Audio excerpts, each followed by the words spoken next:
Hello world, my name is Shawn Rodin, and welcome to Deeper Thoughts.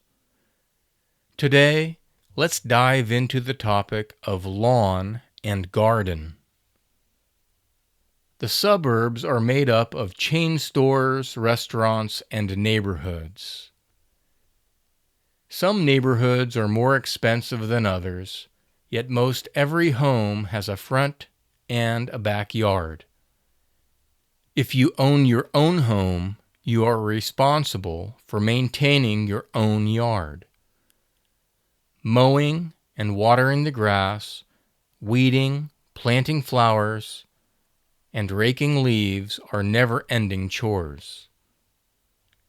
If you live in an upper-income neighborhood, you must belong to an HOA, or Homeowners Association, which makes sure everyone follows certain guidelines that are agreed upon. Let's look at 3 of the most common rules. Number 1, plant approval. It is important for certain neighborhoods to look consistent or the same. You will receive a list of plants that are acceptable and not acceptable. Number 2, lawn furniture and sculptures. Large statues or a lot of lawn furniture in the yard is unacceptable. The aesthetics or appearance of each home is important, and residents should not clutter their yard. Number 3, limit or restrict personal gardens. Many neighborhoods do not allow residents to have a vegetable garden, even in their backyard. While gardens may produce food, they can quickly become out of control if not well managed. Would you agree to these rules? Do they seem fair? If you own your own home, should you be able to do as you like with your yard? Or would you rather have rules that enforce your lawn to be similar to every other house on the street?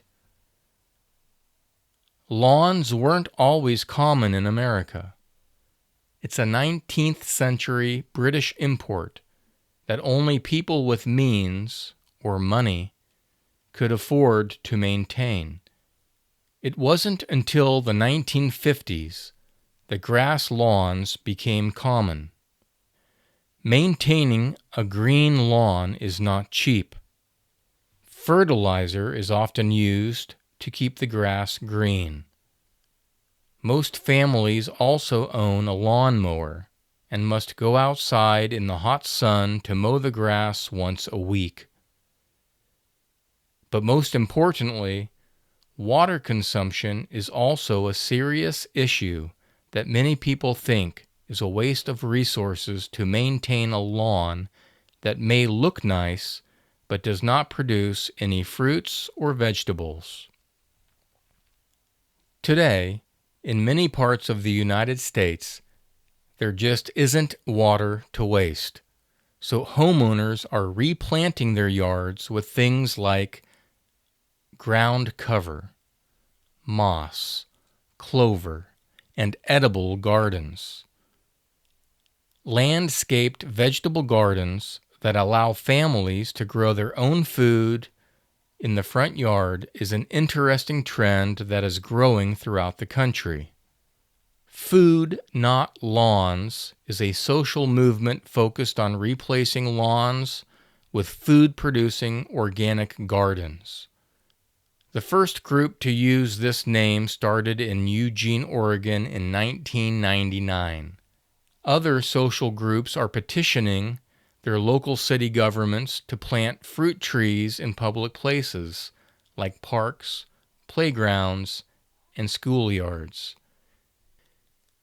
They believe that planting native fruit trees in public spaces is healthier for the environment and can help curb hunger through healthy, nutritional means, feeding hungry families, birds, and animals. What is your opinion of this movement? Is it a good idea? Or is a green yard with a white picket fence part of your dream home plans? If you are going to invest money on a home with a yard, it may be nicer to be able to enjoy the fruits of your labor. But don't believe me. Do your own research and think about it.